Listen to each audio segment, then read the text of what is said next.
ben sözünü işitmezdim.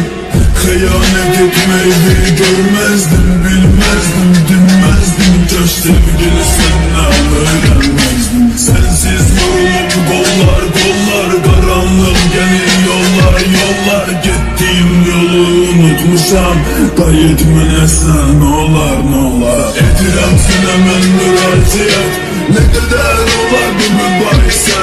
Bizlik koparmak mübahisə, boğaza yığdı bu münasibət. Sənə mahnalar bir daha ait olmasın, heç nə artıq yox ait olmasın.